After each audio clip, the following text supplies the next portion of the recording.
Test, test, test.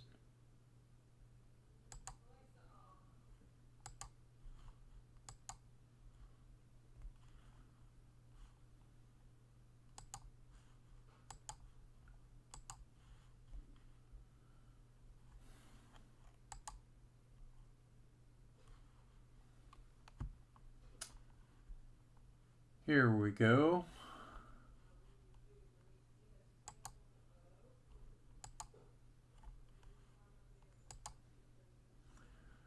Okay, if you could all indicate, please, if you can hear me over to the side here in the chat.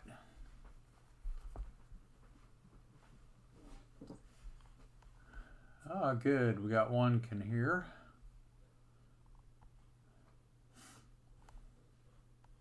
Okay, another one can hear. That's good. Very good. Okay. Another one. Very good.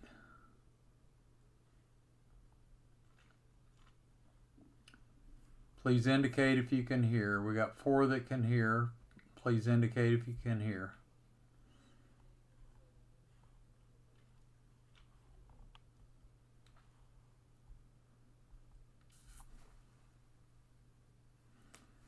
We're going to lag here just a little bit for about a minute, and then we'll kick start it.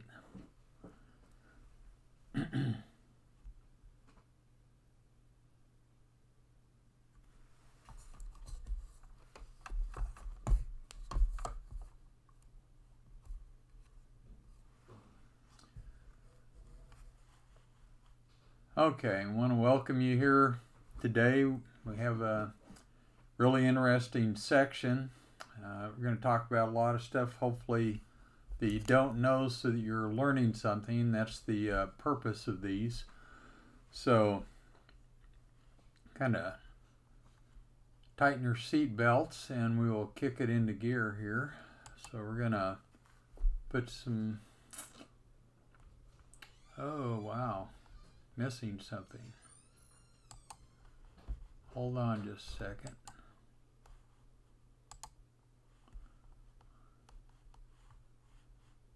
Oh boy.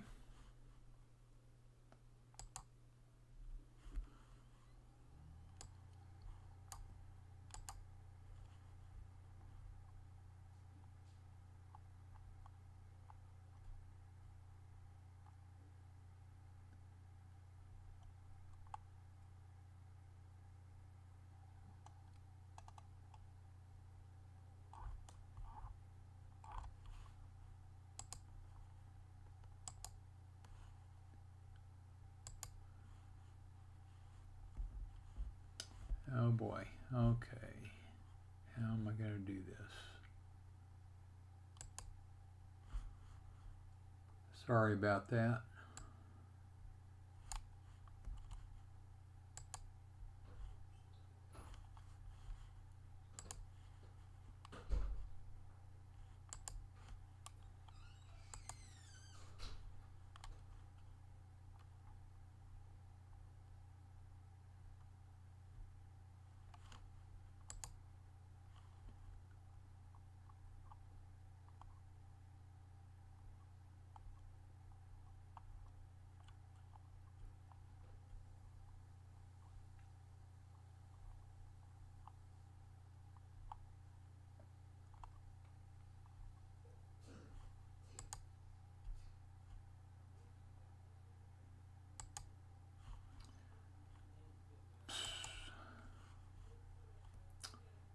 Well,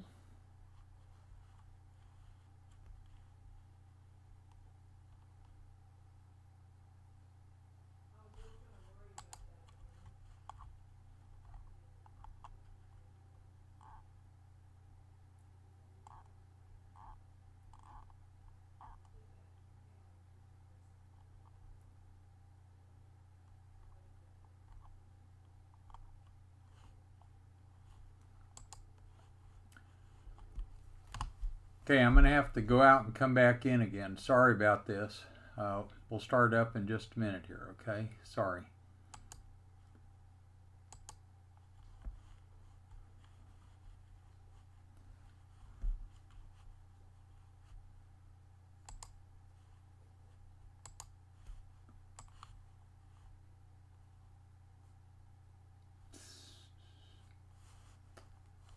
Again.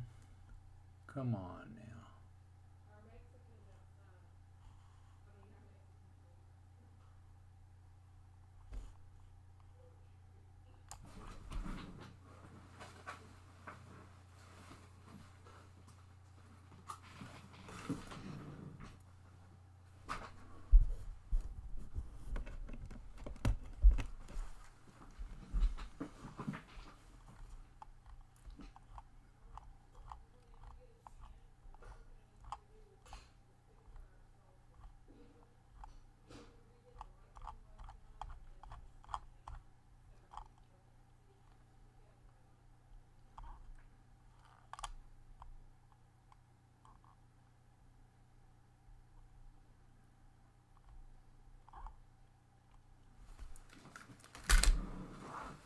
Wow.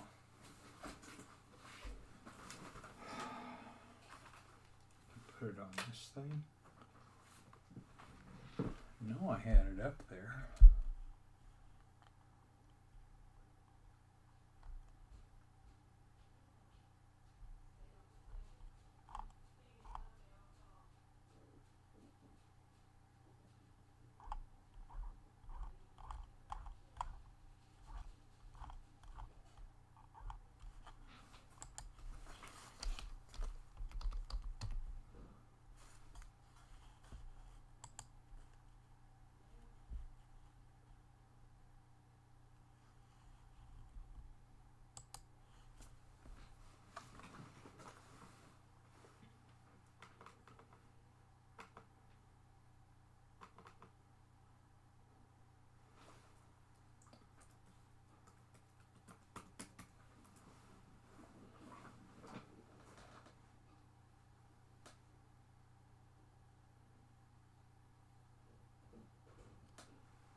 Okay, sorry about that.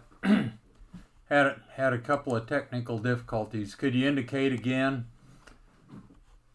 if you can hear me here? Sorry about that. There we go. Okay.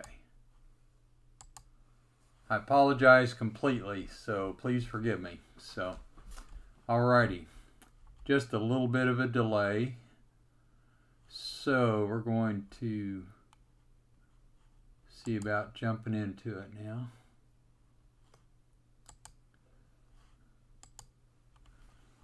Okay, skin conditions from allergies. And we'll put a bit of a chat box in here.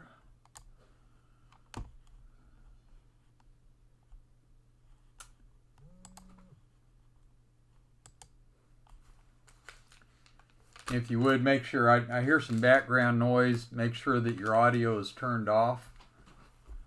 If you would, please. Okay, skin conditions from allergies. Only a few skin conditions are considered from allergies, namely from contact dermatitis. Here are a few more common ones. Coffee beans, of all things, and castor beans can cause dermatitis. So, a lot of people are using castor oil and stuff like that. People who drink coffee, of all things, can be causing their dermatitis. Let's see in the chat box how many of you knew that drinking coffee could cause dermatitis. Let's see that over in the chat box. Okay, one said yes. Let's have a little bit of feedback here. How many of you knew coffee could cause dermatitis? Jennings, yes. Come on, everybody participate here. Let's see some more.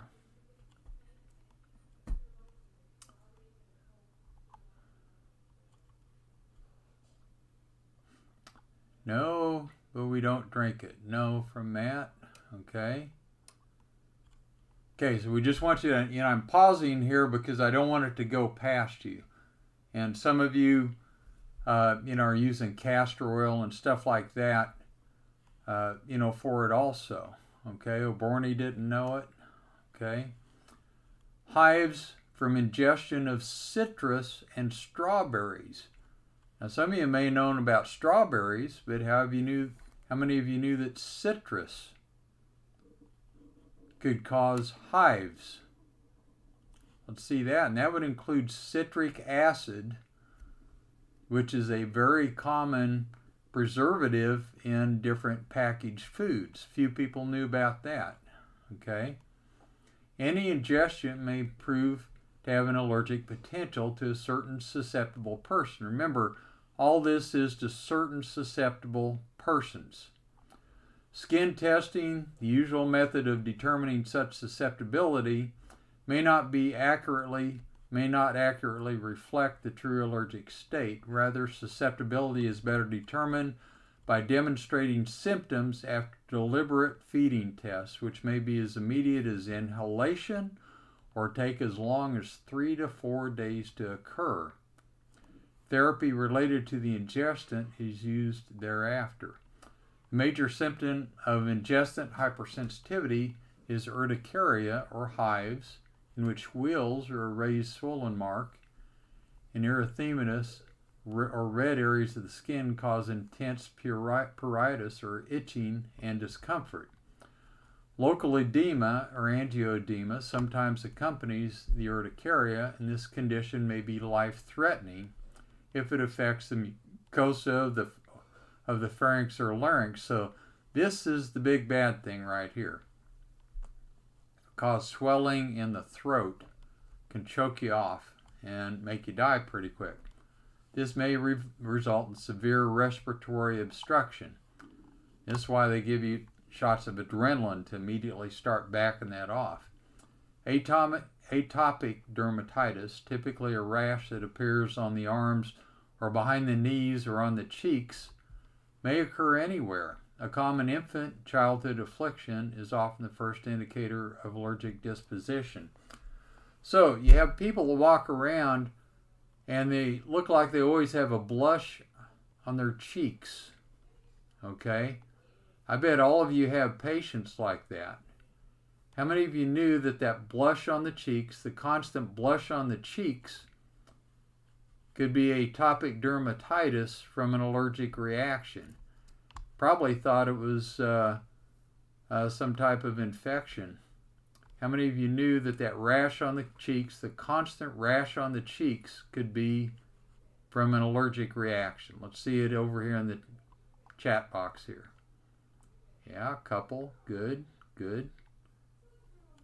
Okay, well this will just emphasize to look for that more. Whenever you see that constantly on somebody, just immediately suspect it.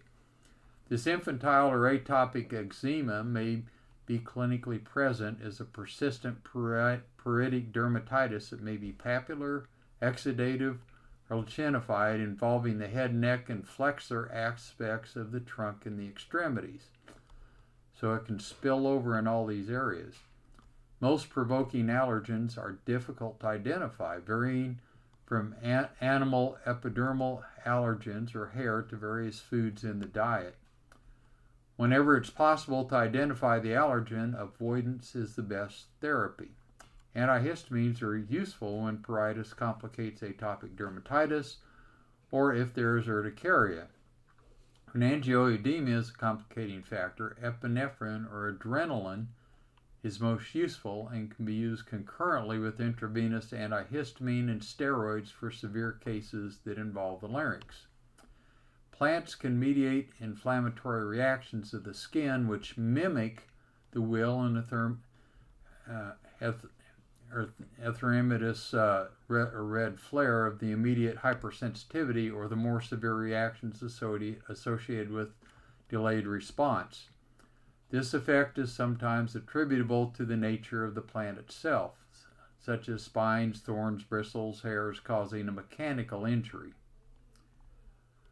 The needle-sharp calcium oxalate crystals found in the outer layers of many Narcissus species and hyacinth bulbs can elicit the formation of webs from the bulb fingers, a symptom suggesting a histamine release. However, most forms of irritation are related to specific substances produced by plants, and the mechanism for the reaction is usually unclear. So a lot of times they don't know why it happens, in other words. Okay? So don't think that the people who specialize this necessarily know all the reasons for it. They just know what happens. Of many plants that transfer their toxins by means of stinging hairs, the nettles, Urtica, Dorica, and Laportia canadensis, contain histamine-like substances found in the bladders within the leaves. So, that's something there. They have histamine-like substances. A more severe reaction is elicited by another species found in tropical America. Now, we're going to get past all these complicated names, and we're going to get to some very common names associated with very common conditions. The material in its spine-like hairs causes considerable pain followed by numbness lasting for several days. So some people have just numbness out of nowhere. It's probably because they contacted some plant like this and it's causing the numbness. How many of you knew that could happen? And it doesn't necessarily have to involve spines or anything sticky. Okay, one said yes, they knew this. No. Yes. Okay, so we have a mixture of some known, some yes. So if you got a sudden numbness, it can be because they came into contact with something. Even as simple as touching coffee grounds. Okay, do you ever think of that? Let's see a yes or a no in here. Simply from contacting with the hands, coffee grounds can cause the fingers to go numb. Most everybody doesn't know that. Well, here's something to consider here, okay? Similarly, now somebody is having a background noise. Over in the lower left, you can shut your sound off, so please do so. I appreciate it. Thank you. Similarly, spurge nettle can elicit painful irritation and itching following transfer of a caustic irritant. Perhaps the most painful reaction of all comes from this particular plant, whose barbed spines covering the seed pods contains a highly irritating proteolytic enzyme called mucunane. Poisoning can take place long after the pods have dried, even from herbarium collections, but the ultimate in the adaptation is exemplified by guarana. Okay, y'all see this?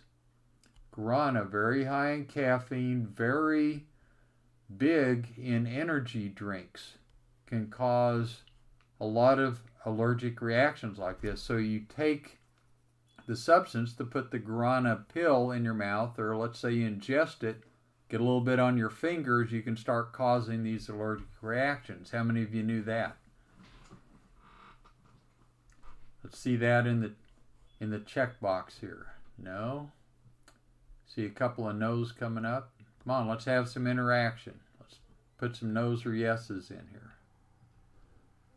Okay, so when you start seeing stuff like this, start asking people about caffeine, energy drinks, things of this nature. Okay? Which in addition, now somebody still has your sound on. Please click the sound off in your lower left over there, if you would please.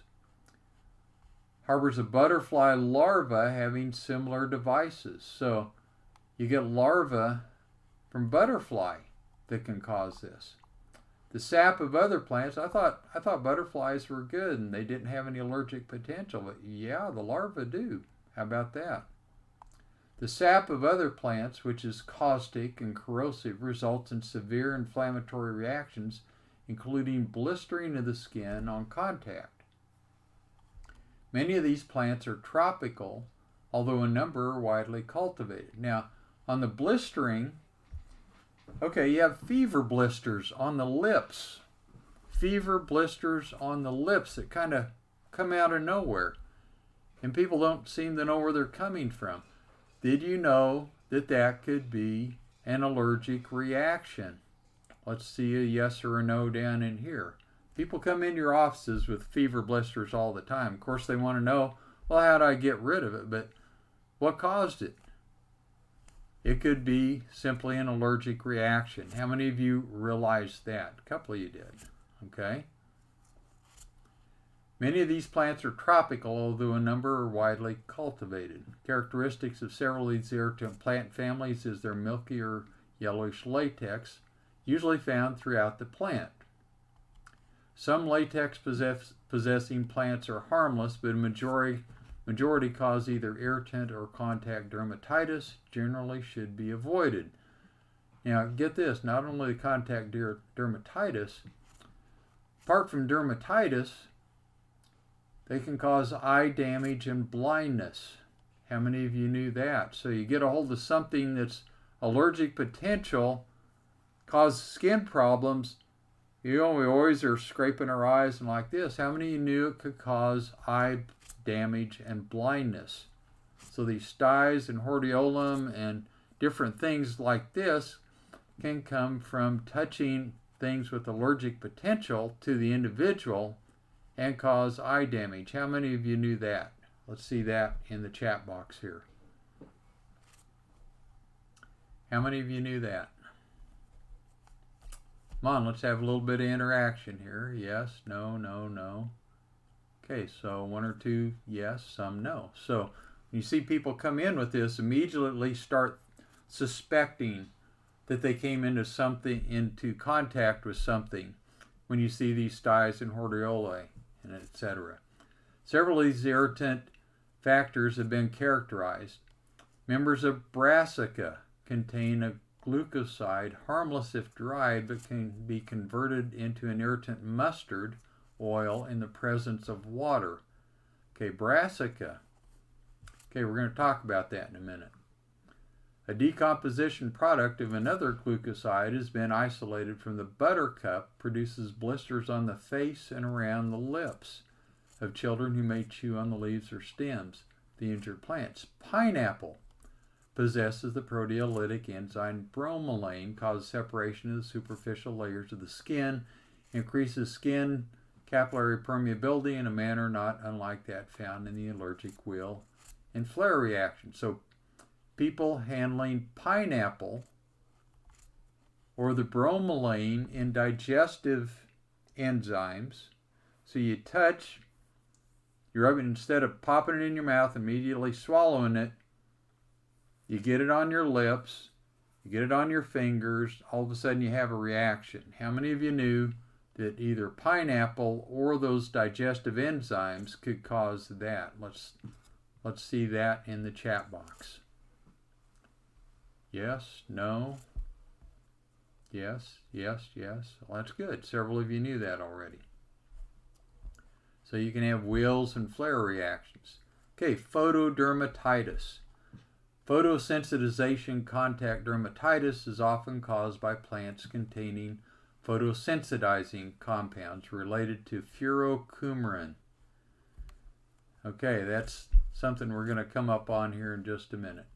After exposure to the appropriate furocoumarin in the plant, followed by exposure to ultraviolet radiation of a wavelength greater than this, which is usually sunlight, the characteristic sunburn rash develops.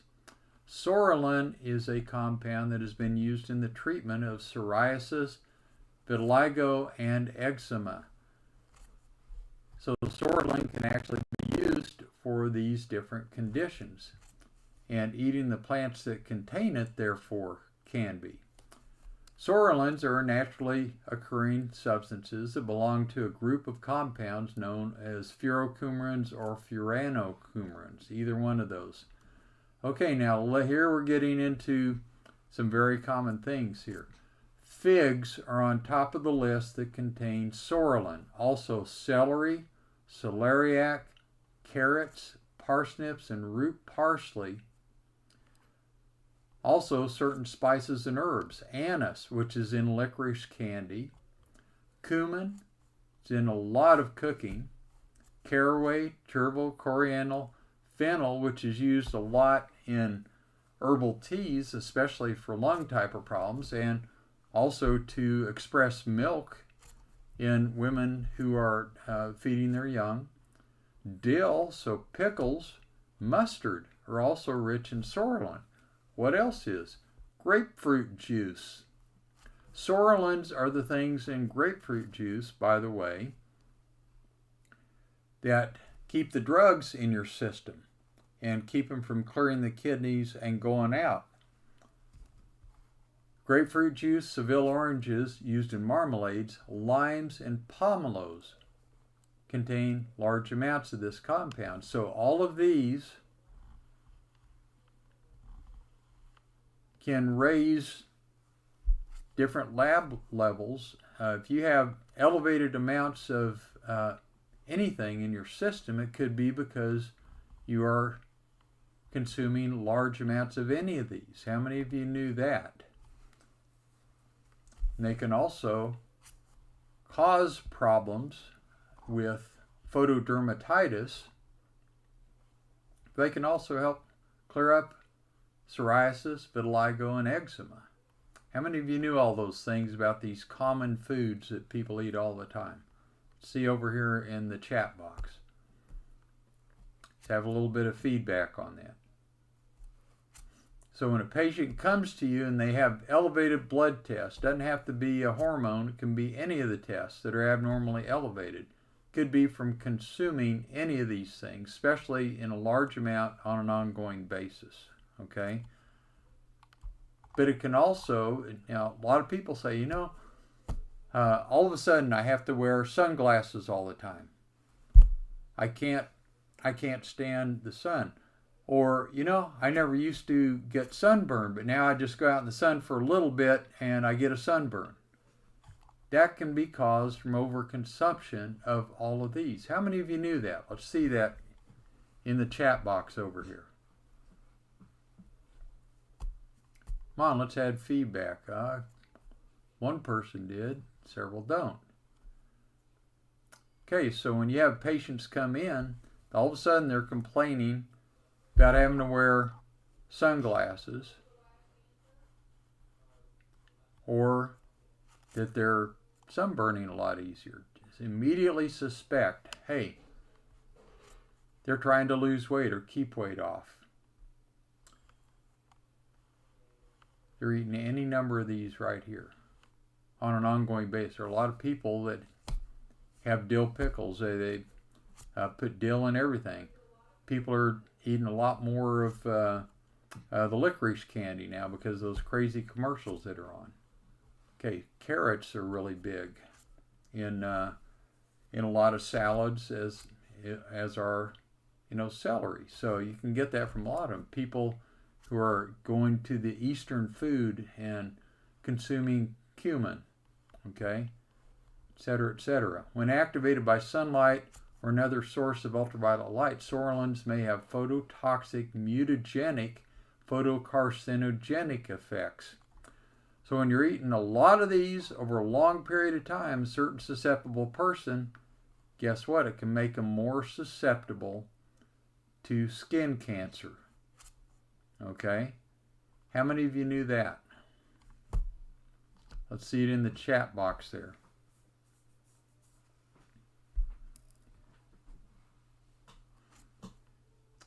Yeah, this is really startling stuff. And that's why I bring this stuff up. I've known this for years, but I wanted to make sure you all knew these things. Okay? Consequently, foods high in sorolin may cause dermatitis, sunburn, age, or liver spots. Look at that. Age spots, liver spots in older people. People are saying all the time, how do I keep from getting this as I get older? Guess what?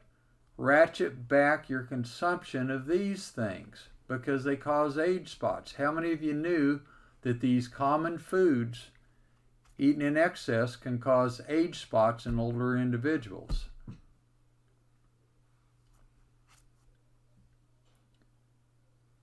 By the way, an easy way to get rid of that is just take a leaf off of any tree, bruise it, and rub it in there. That will help get rid of the age spot, but you want to keep them from coming back, so you have to start questioning people about these specific foods that they're ingesting all the time.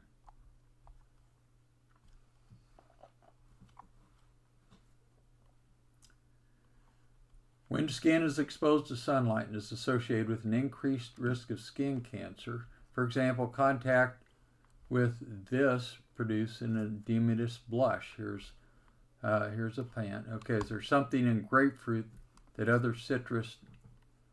Yeah, it's grapefruits and limes, as you see here. Remember, lime has it here, and pomelos. Okay, that again, we're going back to, you're saying, what is it? Well, it's furocoumarins, sorolins. That's what's in those in high amounts that aren't in other citrus fruits, Dr. Thompson. Okay, that's a specific thing. These are high in those. After healing, a white atrophic looking area remains surrounded by a ring of dark brown pigment. So these are light spots on people coming into contact with these. Phototoxic reactions also occur in patients on sulfonamide therapy, as well as up to 40% of individuals that have received large doses of tetracycline. Tetracycline was in use in large amounts for people with acne back when I was growing up. How many of you knew that tetracycline could cause these phototoxic reactions? And they may be still using it on children that have acne. How many of you knew that? No, for one. Yes, yes. That's good. No. Now, not all plant products known to be photosensitizing have been categorized as either phototoxic or photoallergic, although those containing the furocoumarins are considered phototoxic. Okay, so these foods that are high in the furocoumarins are considered phototoxic, which is very, very nice to know about that. Phototoxic reactions occur in most individuals by activation of such substances as the furocoumarins by photons, resulting in free radical formation, leads to cell damage, and it can lead to a large blister formation. So people that are eating these foods get them on their lips, certain time of year, they get sunlight on it, guess what? You get a fever blister, okay? How many of you knew that? Eating these foods, like in the summer, for example, then getting sun on you, now are causing fever blisters, okay? In genetically predisposed individuals, photoreactivation of the photosensitizing molecule or photoallergen causes formation of a new substance, a photohaptin. The conjugation of the photohaptin with suitable protein in the skin produces a complete photoantigen that elicits spongiosis and intradermal vesicle formation. So you get these people with the vesicles in the skin, in the subdermal layers of the skin, characteristic of allergic contact dermatitis or delayed hypersensitivity. So that is something to know also. Plants primarily responsible for irritant dermatitis. So here we're going to hit some other common things. I'm only going to list some of the more common ones here. So we're not going to get into a lot of things that a lot of people really don't have contact with. Giant elephant ears and elephant ears. These are in common plants in a lot of people's homes. And probably some of you already knew about these because that's been in the news before. Irritant oils from brassica, which we mentioned up earlier, that are high in mustard oil. Characteristically high in mustard oils, this includes the mustard family, the cabbage family, crucifers such as broccoli, Brussels sprouts, rutabaga, bok choy, horseradish, cabbage, cauliflower, collard greens, kale, kohlrabi, radish, and turnips. So you have people that are ingesting these and they become, there's certain susceptible people can cause dermatitis. Okay, so how many of you knew that these common foods, which a lot of us are told, hey, they're crucifers, they're really good for you. How many of you knew that they could cause irritant dermatitis? Let's see that in the box there.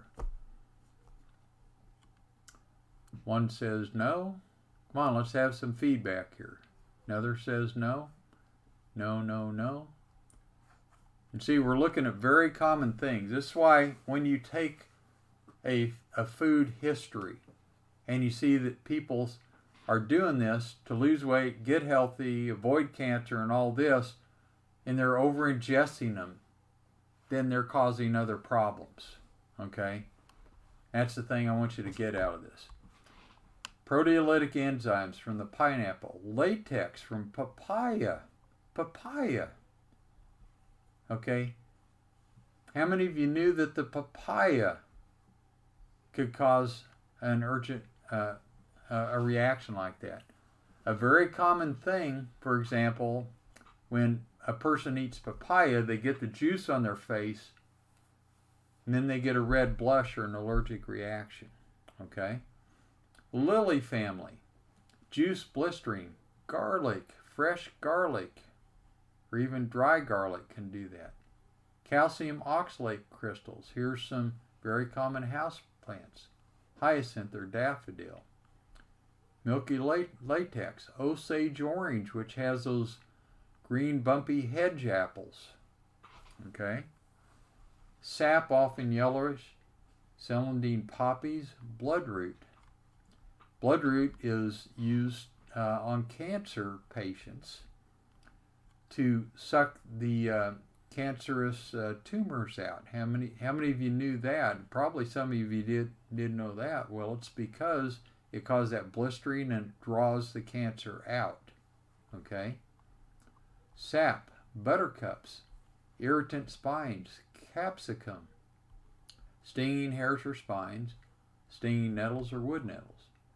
Now here are several ones you didn't consider. Eczema from deficiencies of linoleic acid, B6, or acidophilus.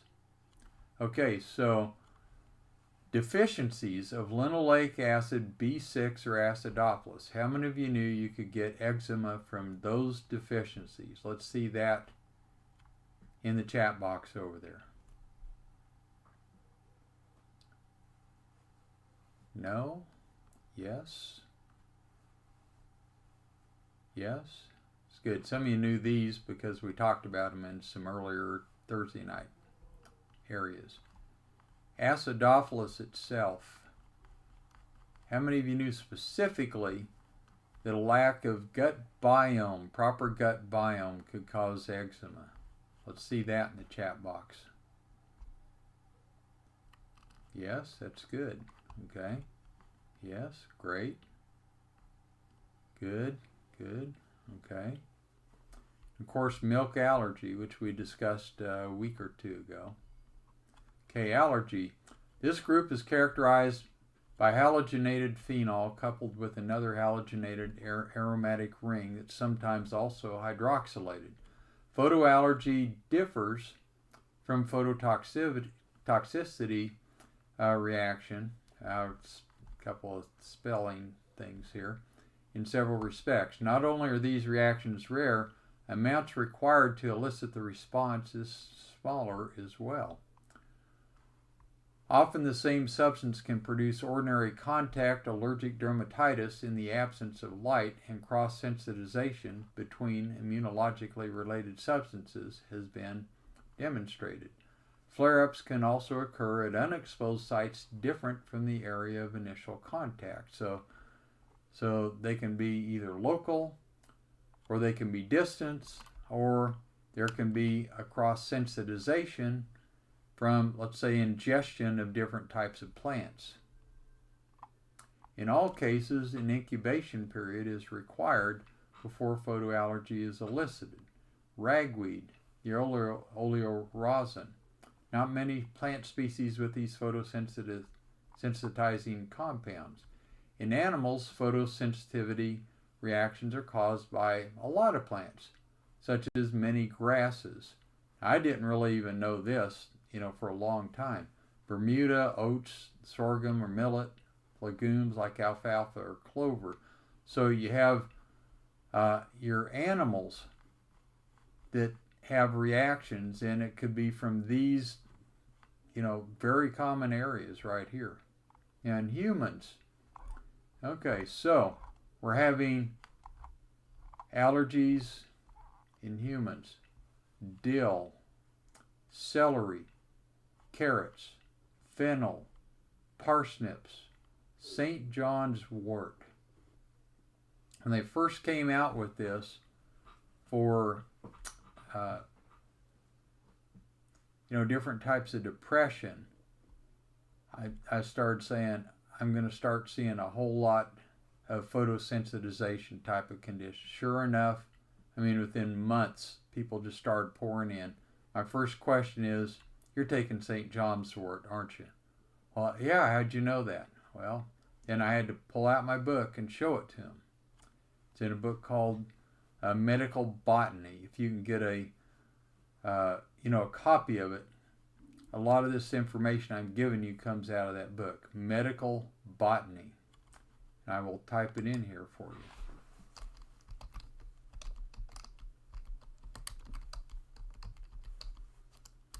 Very, very good reference book on this. Mustard, fig, buttercup, another spelling here, wow.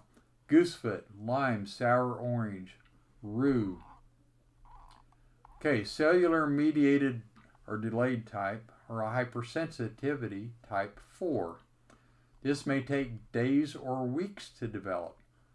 So you have those that develop immediately, just by breathing, or within 3 or 4 days. You got some that take days or weeks, and you're going, okay, where did this come from? Well, it may be something that you contacted on a trip weeks ago, on your vacation, or you went to visit a relative or something like that. And so you don't connect the dots because it occurred several days or weeks ago.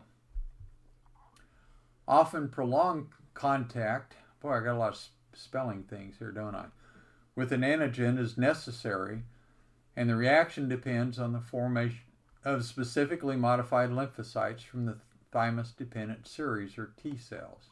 These cells are capable of responding specifically to antigens deposited at a local site, also of mobilizing non-sensitized phagocytic cells to localize there, participate with them in tissue destruction.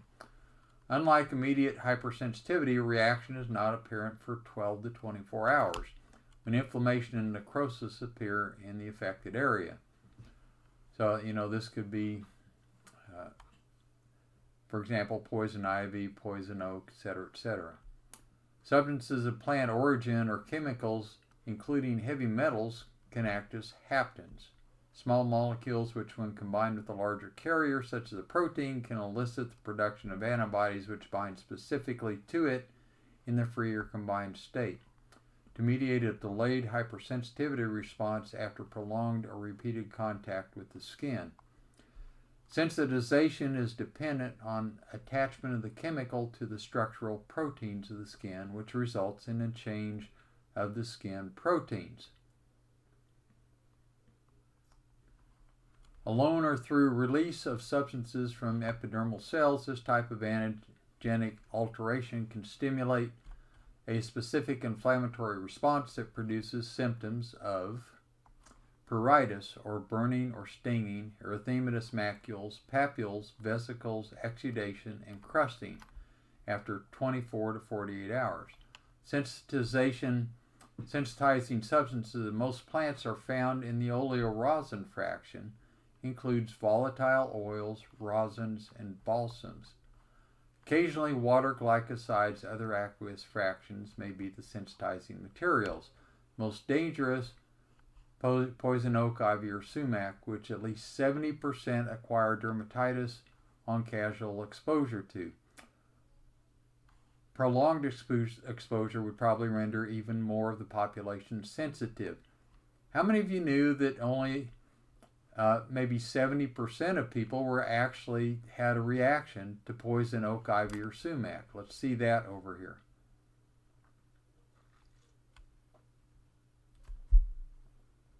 One yes, no, yes, no, yes. Okay, so some did, some didn't. Now, in relation to this, I can tell you when I was young, I would roll around in this stuff playing. All my playmates always got poison ivy. I never did.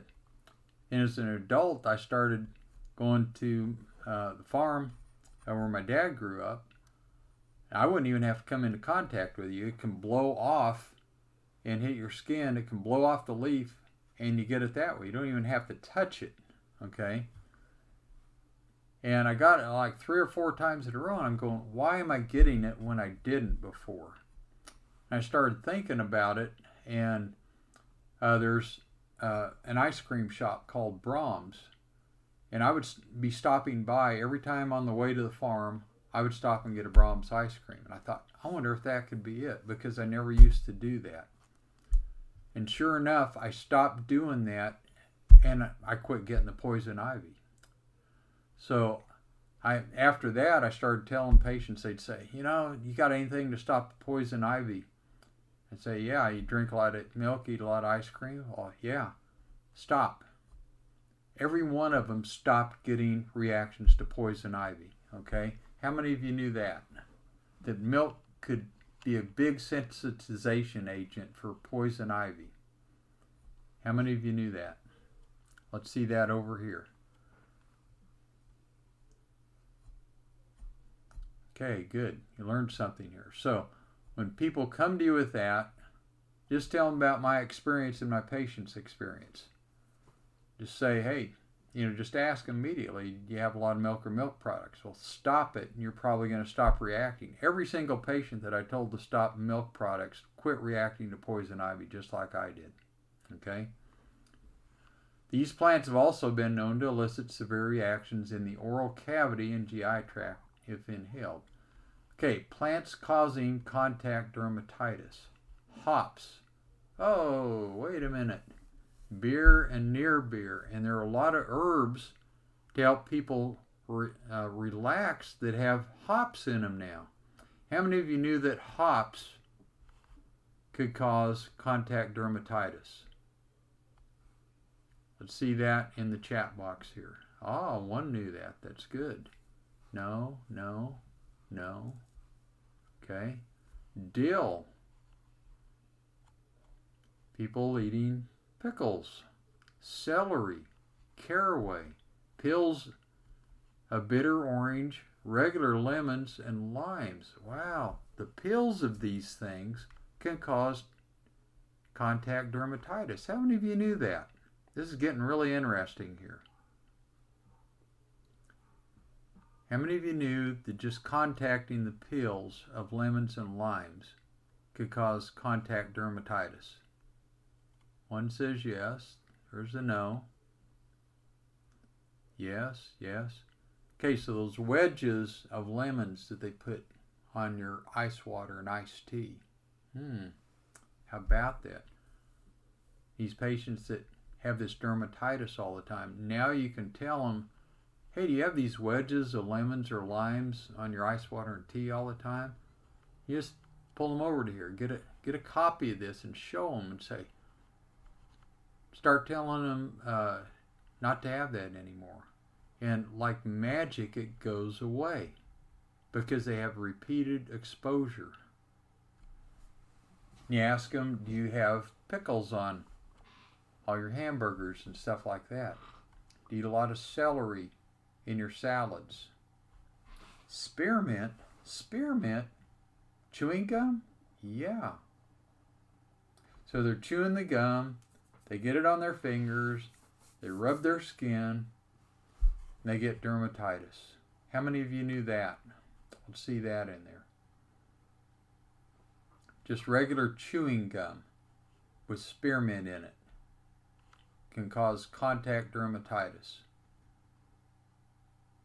Now we're getting real interesting. These are very common things that can cause these ongoing problems that heretofore we didn't know what to do with, right? Cinnamon. Very big herb right now for a lot of different reasons. Blood sugar and all sorts of things. How many of you knew that cinnamon can cause contact dermatitis? No. No. No. Balsam. Balsamic vinegar. Used in a lot of salad dressings and things of that nature. How many of you knew that the balsam and balsamic vinegar can cause ongoing contact dermatitis? Now we're hitting some really big nerves here. These are very common things that can cause you, your family, your patients a lot of problems that are very common in a lot of households. Turpentine, which is used in, several herbal medicines right now, can cause it. Mums, which is like chrysanthemums that are kind of common around the house. Coriander oil, rose oil, geranium oil, camphor. Okay, this is used in a lot of like applications, on skin and aromas and things of this nature. Feverfew. Oh, the same thing that we use to get rid of migraine headaches can cause contact dermatitis. So we're having the patient take this and all of a sudden they break out in contact dermatitis. We don't connect the dots. Well, now you can connect the dots. Okay, spearmint. Oh, we have that already again here. Irises, tansies, fennel. There's fennel again. Clove oil. Sassafras. Thyme. Okay, the common thyme in your herb cabinet that's used in just a lot of cooking can cause contact dermatitis. How many of you knew that? Let's see that over in this chat box over here. Thyme in your normal cooking cabinet. No, yes. Eucalyptus oil, which is very common. Melaleuca or tea tree oil. This is a big one. Now, I knew this way back when, having read all this stuff. And Melaleuca, when it first started out, there was a company called Melaleuca, and it was a tiered program, for sales. And I didn't think a whole lot about it at the start because it is a good medicinal herb. But then they started putting it in dish soap, hand soap, soap, to clean the clothes. And I thought, I'm going to see a whole rush of patients coming in with all sorts of skin issues. And sure enough, within months, they started coming in, just pouring in the office. They'd say, I don't know where this came from, it just started out of nowhere. I just look at them and said, you're in the Melaleuca groups, aren't you? How'd you know that? I said, well, you're not only taking it, but you're also using it in all your soaps and all your laundry detergents and all that, right? Well, how'd you know that? Well, I opened this book called Medical Botany, and I showed them right in there. And I said, you're overdosing yourself. Okay? Tea tree oil is being used in a lot of stuff right now. For example, funguses, in toenails and things like this. Well, people can come up with these other things. Rosemary is very much used herb in the cooking area.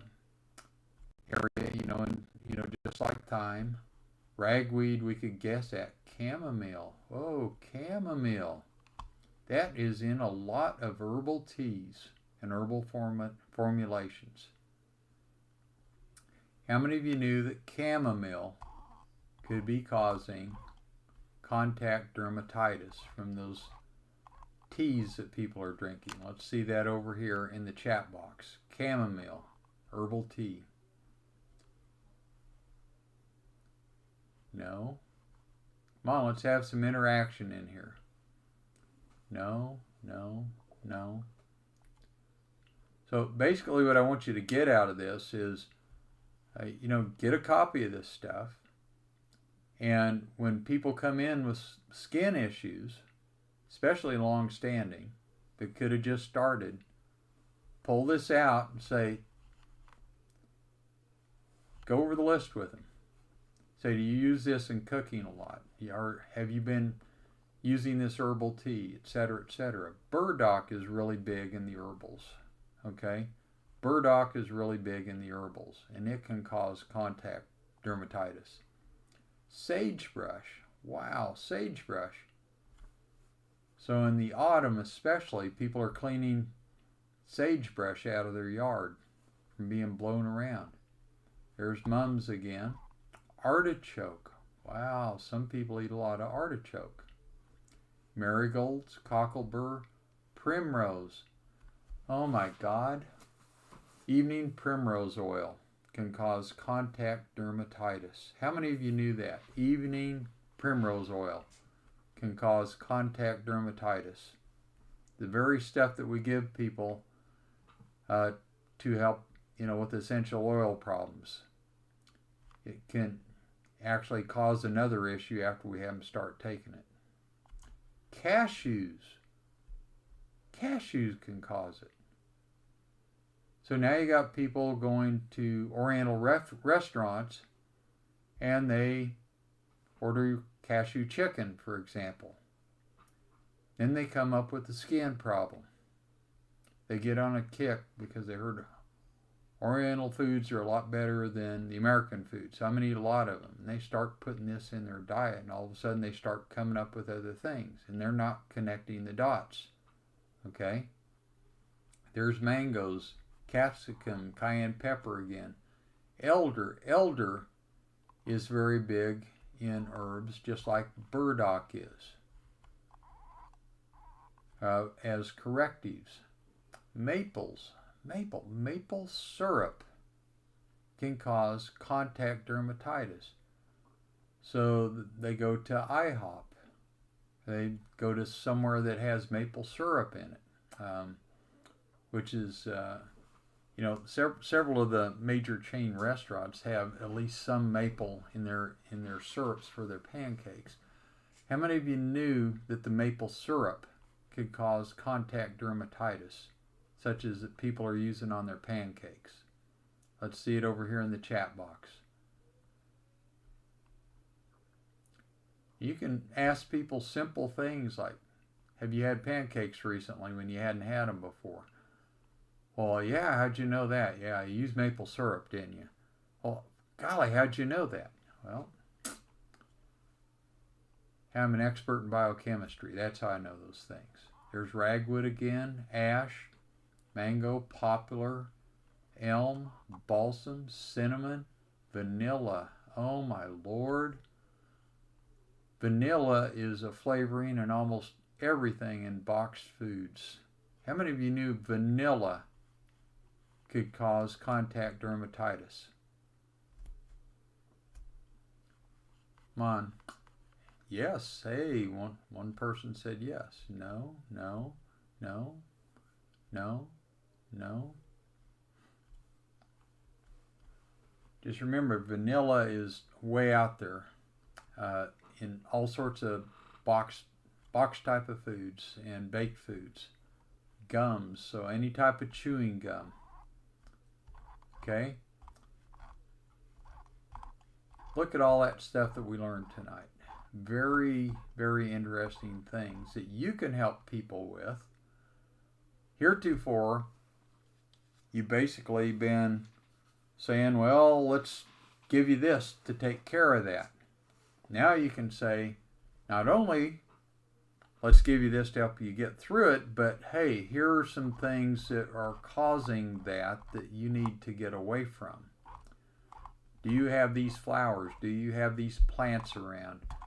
Are you eating these things on a regular basis? Or did you just have something like maple syrup on your pancakes? Okay? These are very deft questions that you can ask your patients now to help them get through these particular issues. Okay? Now, before we go on here to films and stuff like that, does anybody have any questions whatsoever before we go on to the next subjects?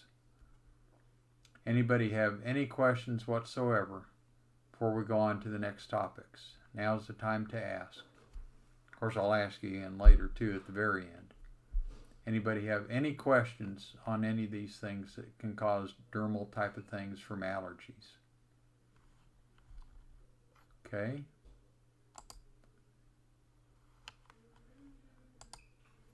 Okay, so,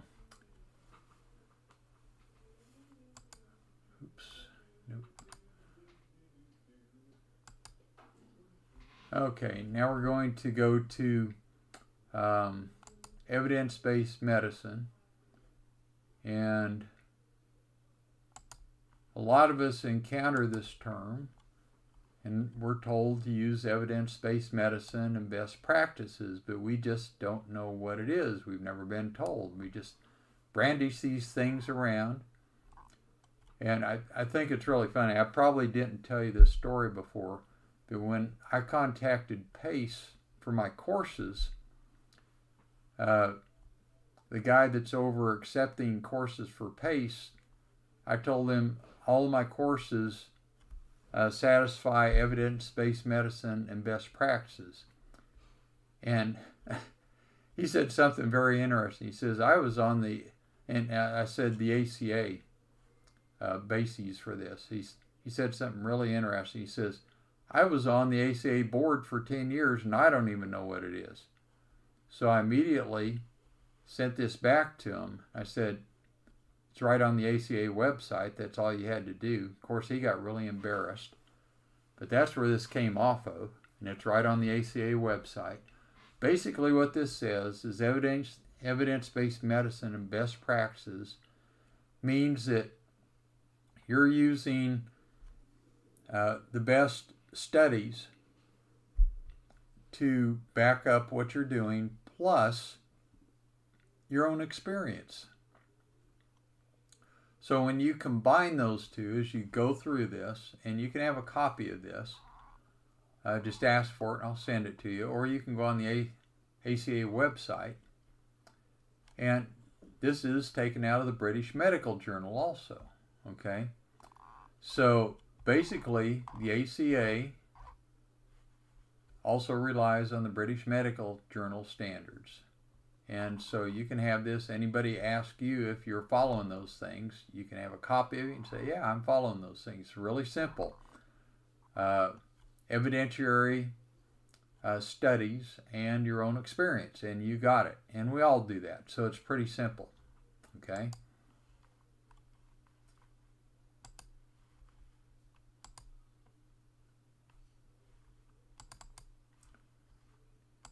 Now we're going to go to videos that I have available. And as most of you probably know, I teach 4 different courses. 3 of them are totally out in video and available from video right now. And I finished filming the 4th one, and we are editing it to put it out shortly. And although these are post-production, which is normally $500, because you probably hadn't heard of it before, we will make these available for $250 if you order in the next couple of days. Okay? And you can either call me at 469-995-9907. I'll type this in here.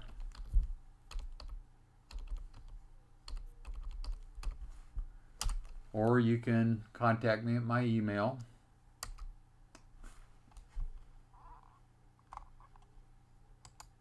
Well, why is this not coming up? I typed it in, but it's not allowing me to go on there. I don't know why it's doing that. Sorry.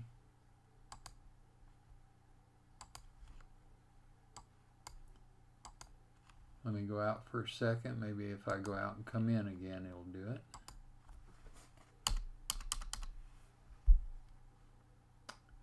Okay, maybe if I take him out.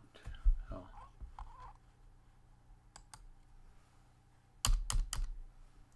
Well, it's acting like I'm trying to respond to Matt. Matt's not in the meeting now. Okay, maybe if I do that. There we go. Okay. Or drBBRK@hotmail.com. And you can feel free, by the way, to contact me at any time. I'll be more than happy to help you with any type of patient issue. Call me, email me. I'll be happy to help you. You don't have to buy the films for that. I'm here to help you in any way that I can. You can also order these online at ttapcenter.com. Click on Seminars Professional. Go to the seminar you want, 1, 2, 3, or 4. Under the requested location, type in film and your phone number. Then click the down arrow by $3.95 and choose $250. And we'll get those right out to you, with the exception of 4, which will take a little bit longer. But the others we can send right over to you. And you get the films for a full year's viewing with upgrades for that $250. Okay? And what are they about? Film 1, use of myotatic reflexes to resolve pain, biomechanics of chronic neuromusculoskeletal conditions. TTAPS Part 1. And we show you how to get people off a cane, off a walker, standing up out of a wheelchair if they're not there from paralysis in very quick order. Immediately restore significant range of motion. Understand how reciprocal innervation can immediately help restore function in distant parts of the body. Correct foot drop in the majority of cases in just a couple of visits. Get rid of cogwheel rigidity on arm and legs. This is stroke victims, cerebral palsy in a matter of seconds. We've done it on people at seminars. It's not that difficult to do. Improve hearing and tinnitus in most cases. We had a doc at tinnitus in Charlotte, North Carolina a couple of weekends ago. He said, I have it real bad. I did it on him. He went back to his seat. I said, how is it? And he says, gone. I've had this for years. It's gone immediately. improve hearing. This is true nerve deafness. We've helped people get out of that. So this helps a lot of people like this. It does fulfill the ACA evidence-based medicine, as do all my courses, and best practices. So here's a litany of things that you can help. For example, fibromyalgia, pain, sciatica. These are all verified by standard orthopedic neurologic exams. Necessity of cane or walker, herniated or bulging disc, unoperated rotator cuff and frozen shoulder, regional pain syndrome, formerly RSD, burning tongue and mouth, burning pain in lower and upper extremities, genitals, female cyclical menstrual pain, vaginal prolapse, cranial nerve symptoms, all the tunnel syndromes, cold or burning hands or feet, Raynaud's syndrome. I had an MD come to my seminar, flew into Kansas City from New Mexico because she had Raynaud's. Did the simple procedure, she'd had it for years, it was gone in 10 minutes. Now what's kind of funny about that is she wanted to go to the next seminar, but she says, you got to give me like 3 months in advance. About 2 years later, I called her up. I said, look, I normally don't do this. I did it for you. I did it 3 months in advance in Missouri. She said, oh, good, I can come. And I said, by the way, how's your Raynaud's? She says, what are you talking about? I said, your Raynaud's. I don't know what you're talking about. She called me back in 2 weeks. She says, I can't even believe it. I had that for decades. I didn't have it again after you did that. One treatment, or Raynaud's was gone. Loss of vibration sense in feet and toes, so posterior columns issues, dizziness and vertigo, positive pinwheel test, bladder leakage. Yeah, you can get people out of those adult diapers. Numb hands and feet, dropped arches, hyper and polyhydrosis, cogwheel rigidity, ALS, Guillain-Barré, MS symptoms, Parkinson's symptoms, seizures. We show you how to stop a seizure in 15 seconds and keep it from coming back.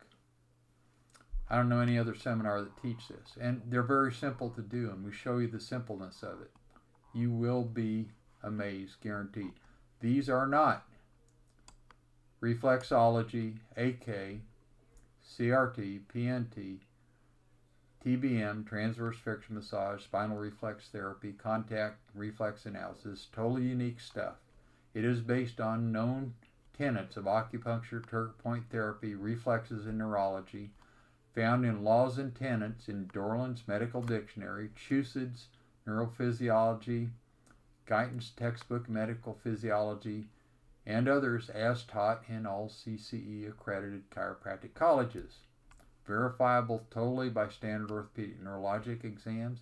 I am published in JMPT in chiropractic economics on techniques being taught. I'm a former adjunct faculty member, postgraduate development division at Texas Chiropractic College. TTAPS Film 2. Now, the first 4 hours of this is actually a continuation of Part 1 because we just didn't have enough time to show it all. And we show you how to easily test over 200 muscles in the body and lightly touch one muscle just like that, and instantly all the muscles come strong. The only exception being if there's a lot of atrophy in a given muscle, it'll take longer to get there. This keeps you, for example, in applied kinesiology from having to go muscle to muscle treating one at a time, because you get it all taken care of at once. And it totally changes the makeup of muscle tone in the whole body, just that simply. Second thing we teach you is how to palpate the whole body. Lightly touch one spot on that patient and just like that, no pain to palpation. This keeps you from having to go from trigger point to trigger point. So you get somebody well very quickly through these means and methods. And it's very, very intriguing.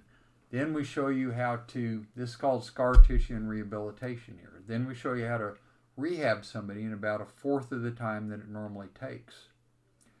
Then we show you how to free scar tissue up, usually in just one visit in a given structure.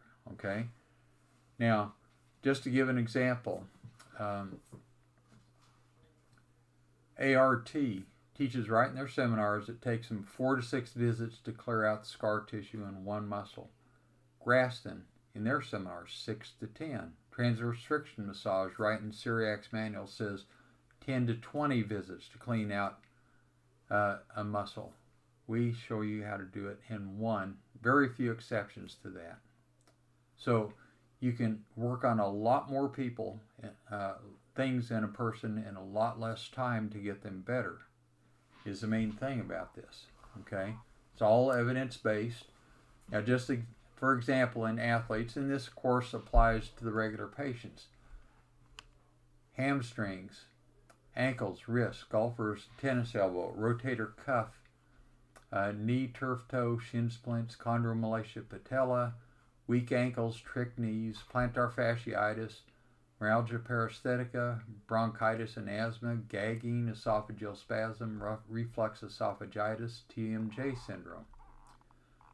Migraine headaches, chronic whiplash, chronic hip, knee, ankle, shoulder, elbow, and wrist pain, tendonitis and bursitis, adhesive capsulitis, frozen shoulder, Dupuytren's contracture, trigger finger, Osgood Slaughters, chronic fever and sore throat, scar tissue and acupuncture, old fractures and chronic pain, bone and sclerotome pain, fibromyalgia, burning pain, resistant sciatica, spondylolisthesis, necessity of using a cane or walker, small joint fibrous ankylosis, chronic shingles pain, arthritic finger and toes, unadhere organs from each other and stimulate circulation and lymphatic flow, diaphragmatic and accessory breathing muscle function, endonasal, including balloon nasoplasty, eustachian tube techniques for chronic sinusitis, migraines, true eustachian tube deafness, Meniere's syndrome, frees up the cranial bones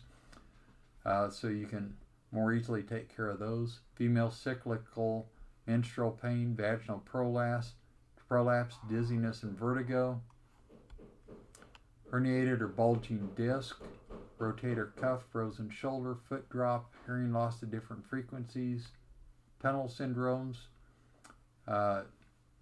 arches dropped, etc., etc. Very quick, very to the point. You won't believe it. It's amazing.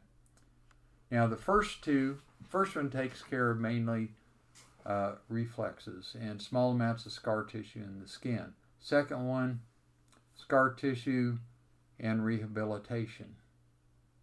So it's dense scar tissue outside the joints. That leaves dense scar tissue inside the joints, which is this one, T-TAPS film part 3. Adjusting, manipulation, mobilization of extremity, cranial, and vertebra.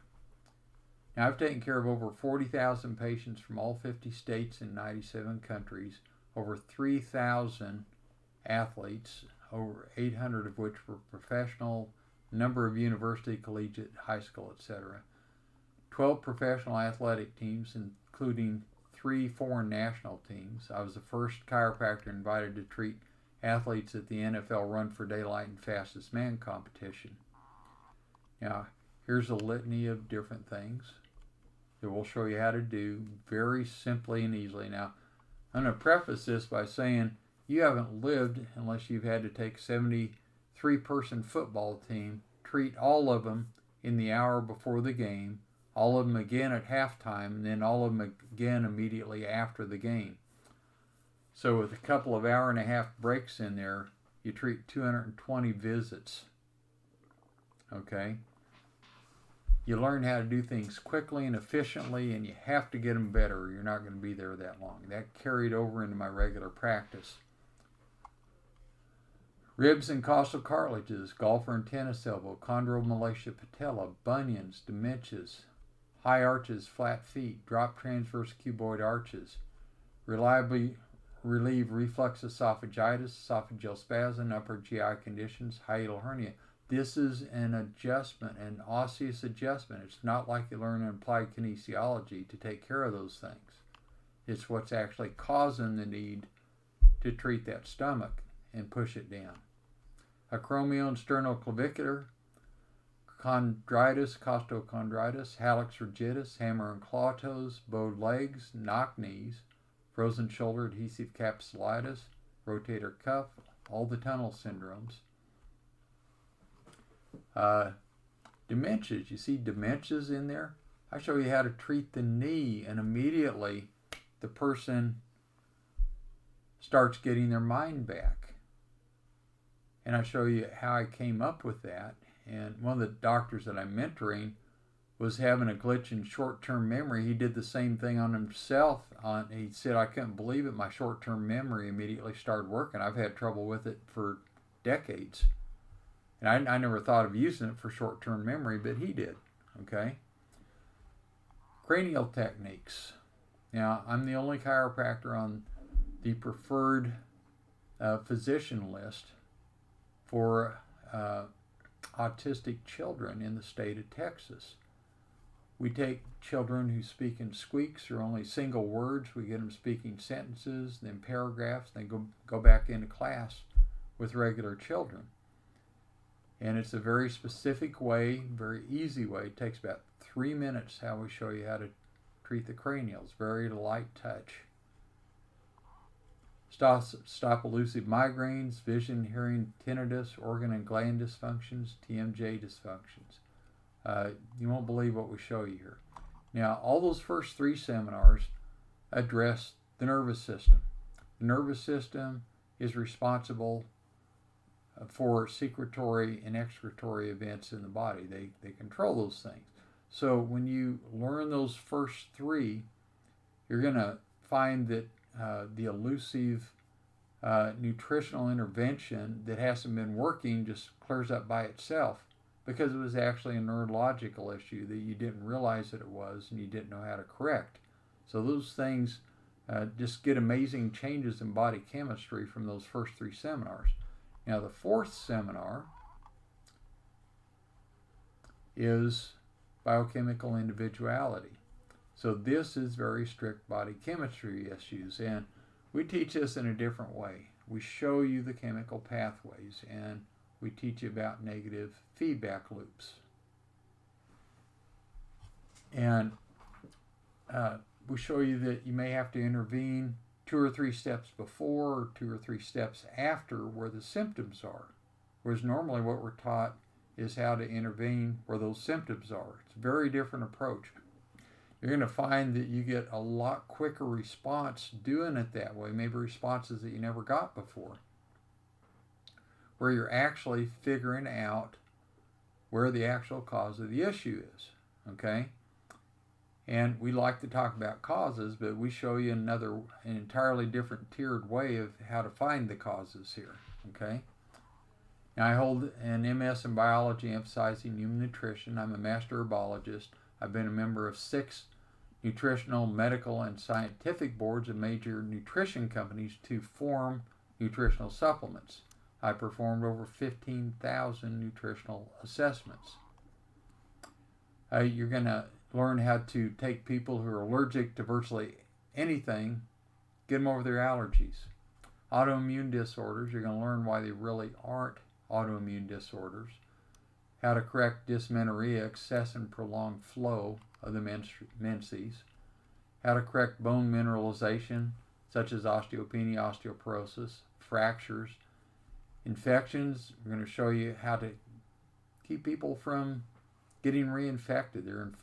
They're always having to take antibiotics. We're going to show you why that is. We're going to talk about endogenously formed poisons and metabolic intermediates that the body isn't getting past. Hormone imbalances, how to correct them. Seizures, ulcers, bleeding ulcers, constant bloody noses, fungal and candida infections. We'll show you how to get people over those in 2 or 3 weeks maximum. Chronic fatigue, all sorts of lack of indigestion, bioavailability issues, thyroid issues, We get into how the glands and organs actually function, so how to really help them out. Behavioral disorders, depression, hyper and hypotension, hyper and hypothyroidism, bone demineralization, hyper and hypoglycemia, failure to digest, absorb, metabolize, secrete, and excrete, acid-base imbalances, and a lot more. We really get down to the nitty-gritty of that. So, if you don't have these, I would urge you to get them. If you haven't been to the seminar, I would urge you to do that. Now, we also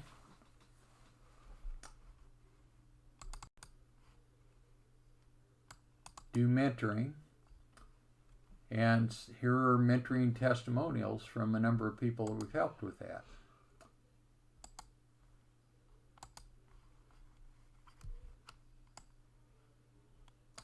Dr. Bonebrake's Preeminence Mentoring Program is what I've been searching for my entire career. Combines top-notch, unique clinical knowledge, procedures with down-to-earth business strategies that stand the test of time. Almost every other coach I've had, and he had a lot of them, tried to push me down a path I really didn't want to go down. First question was always, how much money do you want to make? What? Personally, I wanted time and freedom first. Money was second. I didn't want the glitz and hype. So what I do, I take a different tack. Look, I've had 32 different practice consultations and coaching and etc. I wanted a mentor. I never got that. What I don't try to make your practice like mine. What I want to know is, what do you need? So I have you carry a notebook with you all week. And when you think about things, you jot it down. We talk about it for an hour at each session. I want to know what you want in your practice. I don't want to try to make you into a practice that I want you made into. And one good thing about this, most of the doctors, they ask about those things. They want to ask about different ways to market and how to handle their staff, how to handle contracts with different associates, how to handle insurance. I show you all that stuff. I show you how to testify in court. I show you how to write killer narratives that help settle the cases better. I do all that. And the doctors do want some of those things. But usually they have questions about patients. And they say, I have this patient, I'm not getting this taken care of.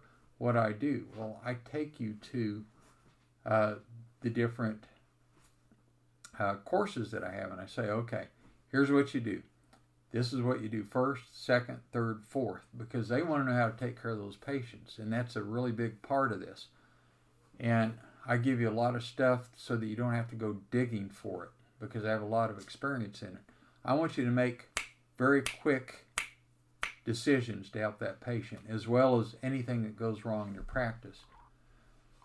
Okay, this fellow is from Minnesota. Dr. B's program is second to none. Wealth of knowledge. This fellow is from California. Dr. Bonebrake's mentorship program is the best investment I ever made. I thought I was a good doctor before meeting Dr. Bonebrake. And this fellow is from Houston, Texas. Okay. Somebody erased his name. Oh, I'm sorry. He's from Cleveland, Ohio. Since mentorship with Dr. Bonebrake, I've seen several improvements in my practice. See patients getting their desired results, etc., etc. Chicago. And we got him where he wanted to go. He sold his practice. He moved down to Florida, where he's always wanted to move. We're helping him start a new practice there. Huge practice, by the way, in Chicago. I wasn't sure if I needed a mentor. I already thought my business was very successful. I attended Dr. Bonebrake's Scar Tissue Seminar, witnessed immediate changes on myself, my brother, and others. Houston, Texas. Can't believe how much my practice has changed and grown since I began mentoring with Dr. Bonebrake. It's in Fort Worth, Texas. I've been in practice 23 years, own and operate a successful chiropractic sports medicine clinic. Austin, Texas. And this fellow is from Lubbock, Texas. And he has a lot of good things to say here. I've been in sole practice for 25 years. Had my fair share of seminars, plethora of consultants, techniques, and teachers. This fellow is down north of Houston down there. So we have a lot of good testimonies. I have several that I haven't put up here. Here are some of the more interesting ones. Now let's talk about the mentoring in case you want to think about that. So we named it Preeminence Mentoring because it's really good. I've never seen anything like this in any type of practice consulting or coaching or anything. I wanted to make this so that you could have the practice that you want, and that's how I designed it. It's a good fit for everybody, enables you to become top level, rapid, efficient patient response with scientific methodology found in medical literature, become a nerve and biochemistry expert, get referrals from everywhere. Like I said, I've seen people from all 50 states and 97 countries, over 40,000 of them. Get paid what you're worth, low stress and better family time. Others committed, now it's your turn. Why wait? Jump into it, go for it. Get results now. Imagine, just close your eyes and imagine. Business of your dreams, smooth running, plenty of highly satisfied and enthusiastic patients, as many as you want or need. Financial security, time to enjoy with your family, time to exercise regularly, and great health. So, why does it work for you? Because you devote the effort, time, and dedication to get what you want. Charisma isn't necessary. Look at me. I stumble over my words all the time. I'm very monotone. My wife says, I don't see how people follow you. They should fall asleep while you're talking. I misspell things at this seminar all the time. You don't need charisma. You don't need to be somebody with any type of charisma. You need to be the most excellent doctor. You need to think quickly. Okay, you don't need to be David Singer. I can never be David Singer. That guy's got charisma pouring out every orifice. Group or one-on-one mentoring is affordable. Your next step, commit to be superlative. Go to the link, ttapcenter.com, choose the mentoring level that fits you, and commit to change your life.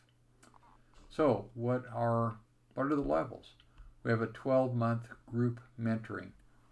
So, you're on a group mentoring call once a week for 12 months for an hour each.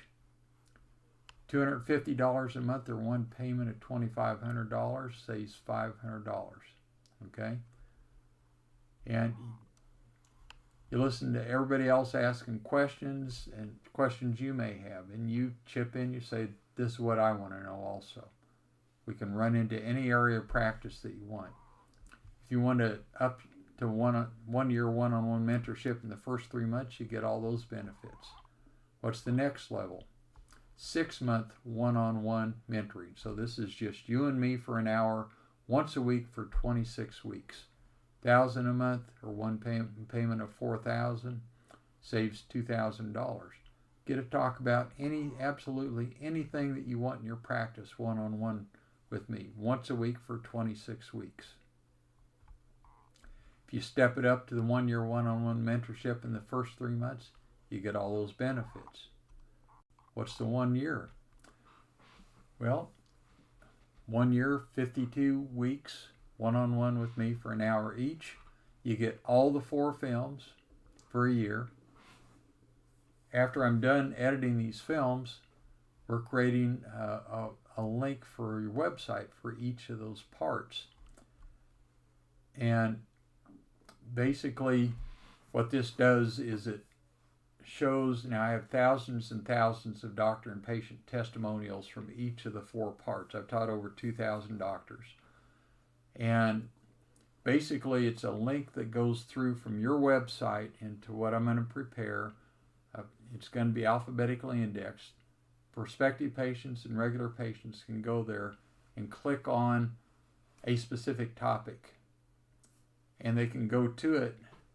And just to give you an example, when I put it up on my site, I got 20 new patients every month for each part that had never been in my office before. And I sent emails to my patients. I said, go on my websites and look at these. patients called up and said, I didn't know you could do all that stuff.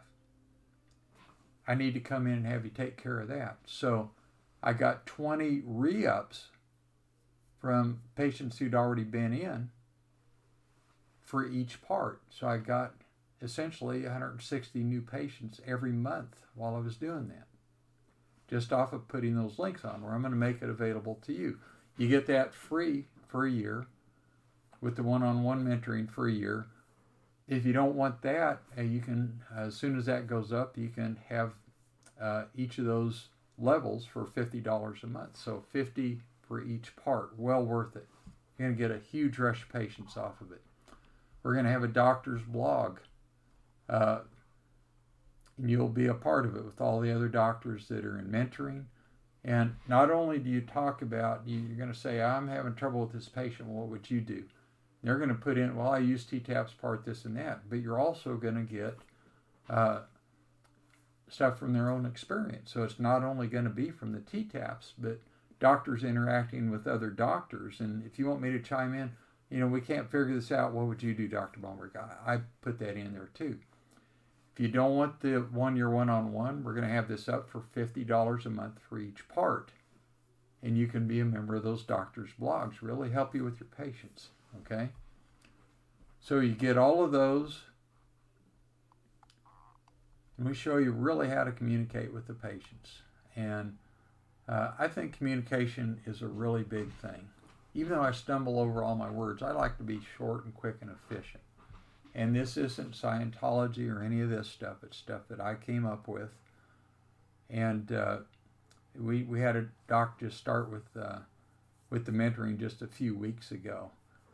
And he laughs every time. He says, well, what would you do with this? And I say, well, this is what I would do. And I'm very short and to the point. And he laughs every time. He says, wow, that is. I can see how that would work. Okay?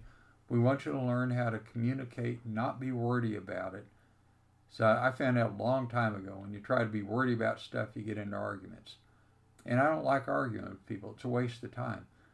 And I don't use that much in the way of chiropractic literature when I'm talking with a patient. I take them right to medical journals and medical textbooks, because usually they want to argue, well, you're not a medical doctor, you're not an RN or whatever. I take them right to the medical doctor's books and prove out what I'm going to do for them.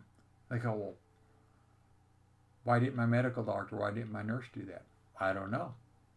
They have the same literature I do. I have no idea why they didn't do that. So I'm very short and to the point, and I show you how to really think quickly, not only in treatment, but in communication, in dealing with people from your office,